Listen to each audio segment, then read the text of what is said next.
Hola, ¿qué tal? Continuamos con el curso de Derecho Tributario. Vamos a pasar ahora a la bolilla número 4. Vamos a conversar de los principios fundamentales del derecho tributario.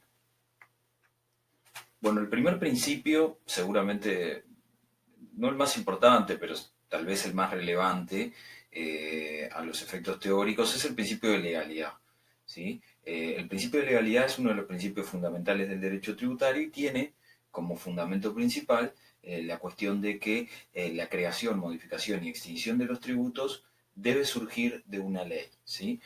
O sea, cuando hablamos de la creación de un tributo y la regulación de todos sus aspectos esenciales, ¿sí? Sujetos activos, sujetos pasivos, hecho generador, base de cálculo, alícuotas, exoneraciones, todo eso tiene que estar en la ley. ¿Sí? Este reconocimiento lo realiza el Código Tributario en el artículo 2, pero en realidad el principio de legalidad es un principio aplicable a todo el derecho y está previsto en el artículo 10 de la Constitución principalmente. A los efectos tributarios, la Constitución lo reconoce también en el artículo 85.4, en el artículo 87 respecto de los tributos nacionales, en donde le otorga al Poder Legislativo la potestad tributaria de crear tributos a nivel nacional y establece algunas reglas de mayorías necesarias respecto a la creación de impuestos o tasas o contribuciones especiales. Lo reconoce a los efectos departamentales, a los efectos de la potestad tributaria departamental en los artículos 273.3 y 275.4. Allí vamos a ver que la potestad tributaria o la creación de tributos a nivel departamental requiere iniciativa privativa del intendente y aprobación de la mayoría absoluta de la Junta Departamental. ¿Sí? Bien, este principio de legalidad, como decíamos, es trascendente a los efectos de entender de que no solamente la creación del tributo debe partir de una ley, sino que la regulación de sus aspectos esenciales también debe estar allí. En estas cuestiones, en alguna regulación que desde la ley muchas veces se delega en el Poder Ejecutivo, es donde están algunas polémicas y donde han surgido algunas voces de la doctrina en contra de esta situación. Básicamente se sostiene que la Constitución uruguaya tiene o consagra un principio de legalidad rígido. Esto significa que no se admiten delegaciones en el Poder Ejecutivo y que por lo tanto todas estas cuestiones esenciales del tributo deben regularse en la ley. ¿Sí? Esta no es la posición de la Suprema Corte de Justicia, en el entendido de que la Corte flexibiliza un poco el principio de legalidad y básicamente entiende que algunos aspectos secundarios del tributo, más que tienen que ver más con la recaudación y demás, sí pueden ser delegados de la ley en el Poder Ejecutivo y por lo tanto pueden ser regulados por decreto del Poder Ejecutivo o en su caso por resolución de la Dirección General Impositiva cuando la normativa legal así le habilite. ¿Sí? Allí está un poco la polémica respecto al alcance del principio de legalidad. Eh, Tenderíamos a pensar que en realidad el principio de legalidad en la Constitución es rígido y que bueno, que la Corte hace una flexibilización un poco más amplia de lo que uno puede llegar a interpretar. ¿Sí? Igual es un tema discutible. Básicamente la polémica está centrada en la designación de los agentes de retención y de percepción que son designados muchas veces por el Poder Ejecutivo, por el intermedio de la Administración Tributaria, y que en tanto sujetos pasivos habría que ver si es correcto eso o sería correcto que sea la ley la que lo designe. Más adelante vamos a profundizar en esto cuando veamos los sujetos pasivos y en particular la categoría de agente de retención y de percepción dentro de los responsables.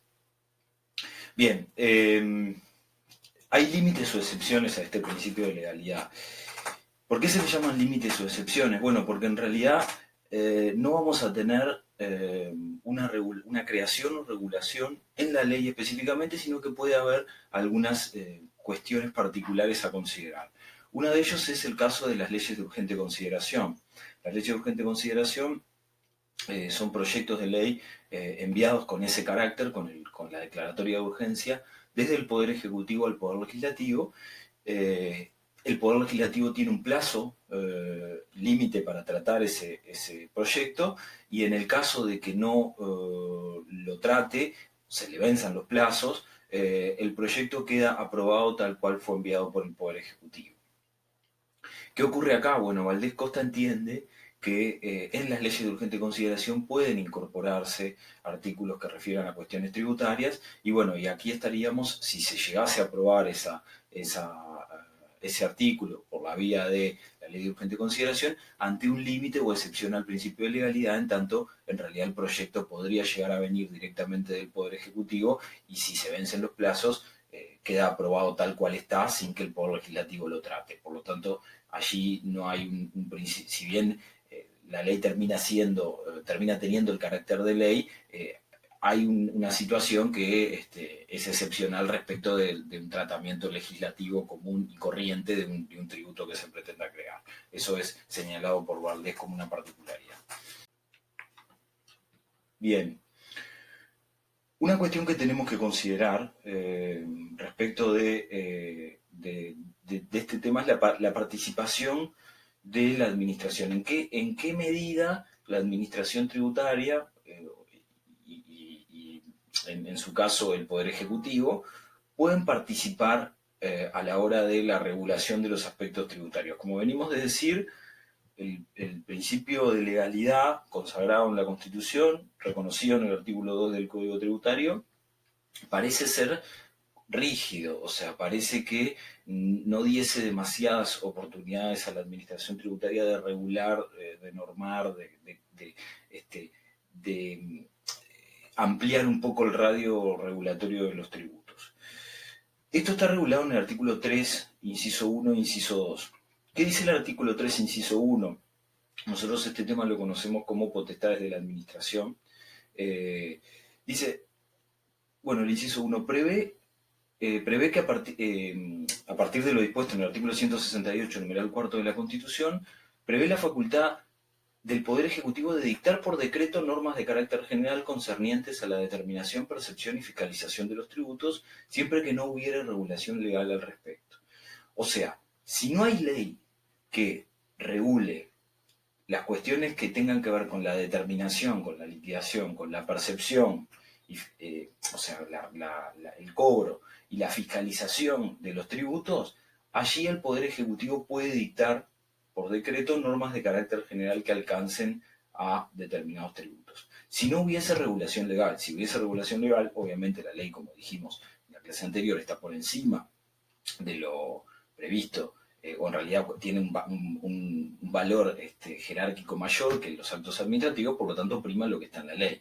Pero bueno, acá se habilita un margen de actuación al Poder Ejecutivo y a la Administración Tributaria cuando no haya regulación legal al respecto.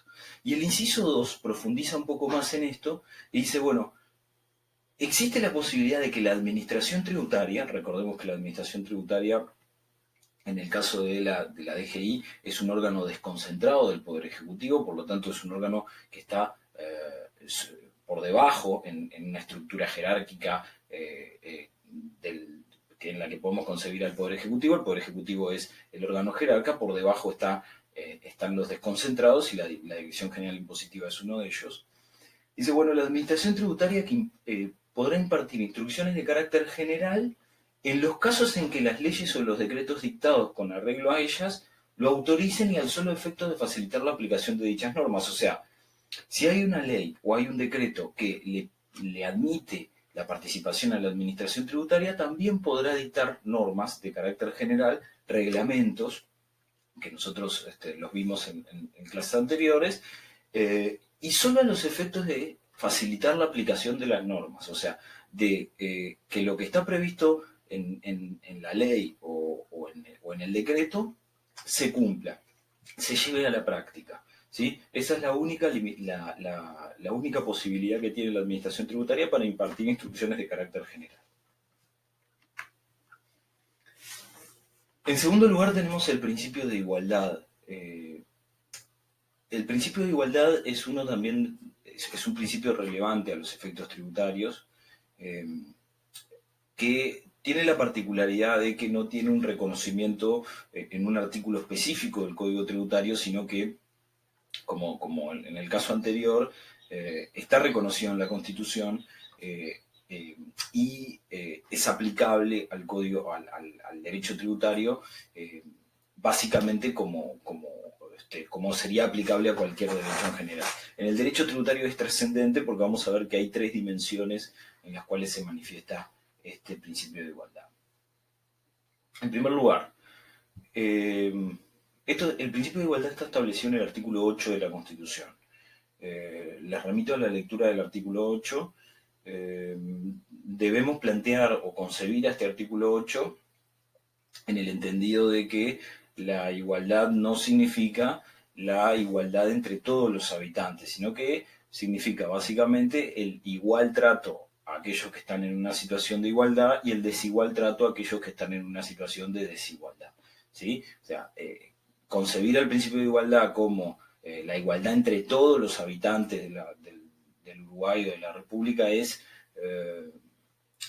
cometer un error respecto de lo que está previsto. En realidad la igualdad implica el igual trato a los iguales y el desigual trato a los desiguales. A los efectos del derecho tributario, esto tiene lo notamos en tres dimensiones que son trascendentes. La primera, la igualdad en la ley. ¿Qué significa el principio de igualdad en la dimensión de la igualdad en la ley?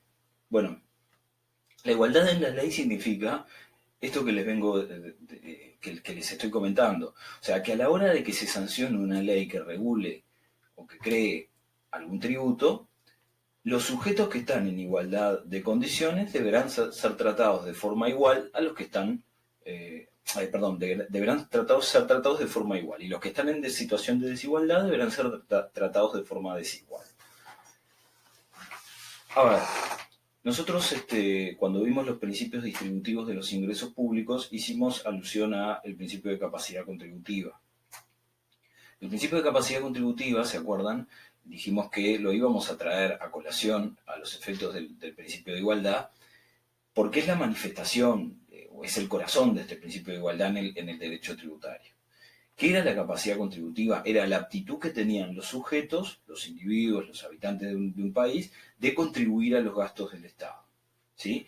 La capacidad contributiva que tiene alguien, un legislador, a partir del sueldo que tiene, es distinta a la capacidad contributiva que tiene un docente o alguien que tiene un sueldo mucho menor.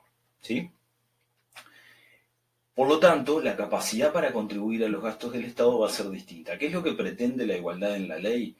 Pretende que quienes están en esa situación de igualdad sean tratados de forma igualitaria y quienes están en la situación de desigualdad sean tratados de forma desigual. ¿Cómo se logra esto? Y bueno, se logra a partir de que en la regulación del tributo, cuando se cree el tributo, los motivos por los cuales existan diferencias de tratamiento entre los sujetos sean motivos apoyados en cuestiones de capacidad contributiva. O sea, se crea un tributo, tal tributo lo va a pagar una persona porque tiene capacidad contributiva para pagarlo, no lo pagará a ese mismo tributo otra persona porque no tiene capacidad contributiva para pagarlo. ¿Sí? Recordemos, esto es muy importante a los efectos de los impuestos, porque en los impuestos son reveladores de la capacidad contributiva. O sea, nosotros lo pagamos porque demostramos capacidad contributiva para ello. ¿Sí? Es por este motivo que existen, por ejemplo, mínimos no imponibles o exoneraciones.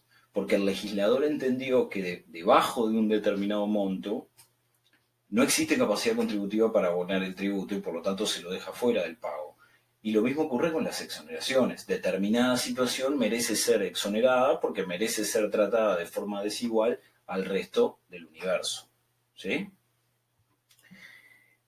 ¿Qué significa la igualdad en la ley entonces? Que cuando se sanciona una ley, los sujetos sean tratados o sean diferenciados a los efectos del pago de ese tributo solamente por razones de capacidad contributiva o por alguna razón prevista en la Constitución, por ejemplo, en el caso de los institutos de enseñanza o de las instituciones religiosas, porque se prevé un tratamiento diferencial expresamente a esos efectos.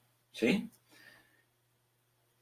Las diferenciaciones entre los sujetos que no respondan a esas dos categorías, capacidad contributiva, diferenciación establecida en la Constitución, merecen un análisis un poco más profundo, ¿sí? Por ejemplo, un tributo que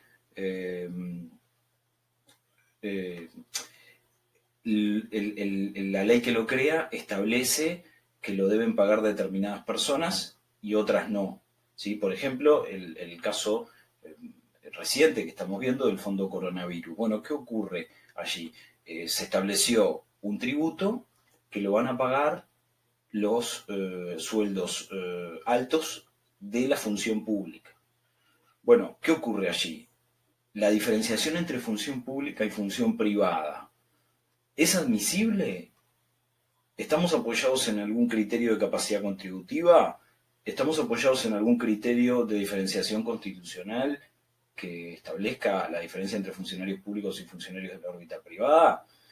Bueno, este ejemplo entra en esta tercera categoría, o sea, en situaciones en donde la ley establece una diferenciación, pero hay que estudiar si realmente esa diferenciación es razonable. O sea, la Suprema Corte de Justicia dice, bueno, esa diferenciación tiene que tener criterios de razonabilidad. ¿Cómo lo justificás? Si lo justificás correctamente, bueno, la diferenciación será válida, será legítima, y por lo tanto no habrá inconstitucionalidad a la hora de la creación del ingreso, ¿sí? La igualdad en la ley es muy importante y es en donde realmente se discute si estamos frente a un ingreso, cuando se viola el principio de igualdad, si estamos frente a un ingreso inconstitucional o no. Otros casos, otros ejemplos, el caso de la reforma tributaria del 2007, cuando se diferencian los ingresos por rentas de capital o por rentas de trabajo. Bueno, hay un motivo válido para diferenciar entre alguien que recibe dinero en ocasión de su trabajo y alguien que recibe dinero en ocasión de la colocación de un capital. Bueno, en aquel momento la Suprema Corte de Justicia entendió que esa diferenciación era razonable, o sea, es que se admitió esa diferenciación. Parte de la doctrina entendía que no, que en realidad esa diferenciación o eso era inconstitucional, porque en realidad si uno tomaba en cuenta la capacidad contributiva del sujeto, de nada importaba que el dinero que a mí me ingresase fuese por trabajo, fuese por un rendimiento de capital. ¿Sí? Bien, hay más ejemplos que vamos a dejar en la plataforma para que puedan analizarlos. En segundo lugar, la igualdad por la ley. La igualdad por la ley significa la utilización de la ley como instrumento para igualar a los ciudadanos. O sea, el legislador decide sancionar un tributo como herramienta para igualar a los ciudadanos. ¿Sí? En tercer lugar, la igualdad ante la ley. La igualdad ante la ley significa que las partes de la obligación tributaria, sujeto activo, administración tributaria, Estado, sujeto pasivo, contribuyente, responsables, son los que van a pagar el tributo. Bueno, que si existe un conflicto entre ellos, haya igualdad de tratamiento a la hora de la resolución de ese conflicto. Básicamente, el principio de igualdad ante la ley está muy vinculado al que vamos a ver después, que es el principio de tutela jurisdiccional. O sea, porque sea el Estado el que esté recaudando los tributos y porque precise ese dinero para el cumplimiento de fines estatales, no tengo por qué tener un trato desigual frente a la justicia y tengo que tener la posibilidad de acceder a la justicia. Ya sea sin la necesidad del previo pago del tributo, también lo vamos a ver, la imposibilidad de pago previo es un derecho que tiene el contribuyente, pudiendo acceder a la vía judicial, ya sea por la vía del amparo, de los amparos, de las acciones de inconstitucionalidad o de las acciones de nulidad ante el TCA, ¿no? Y lógicamente teniendo la opción de que a la hora de esa decisión, el tercero imparcial, que va a ser el juez, que resuelva el caso, le dé tratamiento igualitario a las dos partes sin antes tratar de, por decir de alguna manera, de mejor manera al Estado que al contribuyente. Bien. En tercer lugar, muy vinculado con este principio anterior, del principio de igualdad ante la ley en el principio de igualdad, tenemos el principio de tutela jurisdiccional, que significa que las controversias entre las partes de la obligación tributaria, como decíamos, deben ser resueltas por terceros independientes, o por el Tribunal de lo Contencioso Administrativo, cuando estemos frente a un acto administrativo, un decreto del Poder Ejecutivo, una resolución de la Administración Tributaria que determine un tributo o imponga una sanción. Recuerden que en ese caso, cuando yo interpreto que eso está en desacuerdo con la ley o con la Constitución, lo llevo al TCA para que el TCA lo resuelva y anule o confirme la decisión tomada. O en su caso, si existe una ley o un decreto de la Junta Departamental que regula un tributo y que está en contra de la Constitución, iré a la Suprema Corte de Justicia a pedir la inconstitucionalidad. Allí lo que se está reconociendo es el principio de tutela jurisdiccional, es la posibilidad de que yo vaya a litigar a una entidad independiente, o sea, a un tercero que esté por fuera del conflicto que existe entre las partes. Esto está reconocido en los artículos 12 y 72 de la Constitución. Lógicamente no se aplica solo para el derecho tributario, sino que tiene efectos para todo el derecho en general. Está reconocido en el Pacto de San José de Costa Rica y el texto ordenado, el título 1, el artículo 49 también lo reconoce para el caso de los impuestos recaudados por la Dirección General Impositiva. ¿Cómo se manifiesta esto? Bueno, el principio de separación de poderes, básicamente entendiendo que cada poder, los tres poderes que integran el Estado, tienen roles distintos, ¿no? Y bueno, y allí el Poder Judicial es esencial a la hora de corregir los desajustes que puedan haber, tanto en la ley como en la recaudación del tributo, tanto en la ley por el Poder Legislativo como en la recaudación del tributo por el Poder Legislativo. Lo que decíamos, el libre acceso a la justicia, el debido proceso en vía administrativa, o sea, más allá de que yo haya un momento inicial en donde, después lo vamos a ver, yo tengo que solicitarle a la administración tributaria que revise lo actuado cuando me determina un tributo o cuando, como decíamos en el ejemplo, me impone una sanción. Ese proceso que se da a la interna, obviamente tiene que tratar, o se da a la interna del organismo tributario, debe tratar, o debemos tratar, y la administración en primer lugar, de que se lleve de forma independiente y de forma lo más objetiva posible, esa es la palabra justa. Y la posibilidad, lógicamente, de tener una defensa ante un tribunal. El día ante un tribunal es una regla que se conoce en donde debo ser oído ante un tribunal, ante el Poder Judicial, cuando se tomen determinadas decisiones que afecten mis intereses. Bueno, en cuarto lugar y por último tenemos el principio de no confiscatoriedad. A los efectos de la doctrina tributaria, este principio es reconocido como uno de los principios del derecho tributario, es el cuarto principio. Pero bueno, la Suprema Corte de Justicia entiende que este principio no tiene reconocimiento en el derecho positivo uruguayo. ¿Se acuerdan que venimos de decir que el principio de legalidad está en la Constitución y lo reconoce el Código Tributario en el artículo 2? El principio de igualdad está en la Constitución y se entiende incorporado en el Código Tributario. No tiene un artículo específico, pero se entiende incorporado. El principio de tutela jurisdiccional lo mismo, está en la Constitución, pero se entiende que a partir de del análisis de distintos artículos del Código Tributario se admite su reconocimiento. Aquí la polémica está con la no confiscatoriedad. La realidad es que no hay disposición constitucional que establezca la prohibición de que un impuesto sea confiscatorio, y tampoco la hay a nivel del Código Tributario. ¿Qué significa esto? Significa, bueno, la prohibición de que se cree un tributo que sea tan caro, tan gravoso, que las personas no lo puedan pagar, ¿sí? O que para pagarlo tengan que sacrificar parte de su patrimonio, violando así el principio de capacidad contributiva, ¿sí? Este es el argumento este último que les acabo de mencionar, que Valdés utiliza para aquellos impuestos que son confiscatorios. Él dice, bueno, en realidad no hablamos de una no confiscatoriedad, sino que lo que hablamos es de que cuando el impuesto es tan caro que no se puede pagar, lo que se viola es la capacidad contributiva, que es el elemento revelador del impuesto, del tributo, y que lógicamente debe considerarse como aptitud que el sujeto tiene para pagar, y si se le exige más que la aptitud y que la capacidad que tiene para abonar, se está violando ese principio y no estamos hablando de una no confiscatoriedad.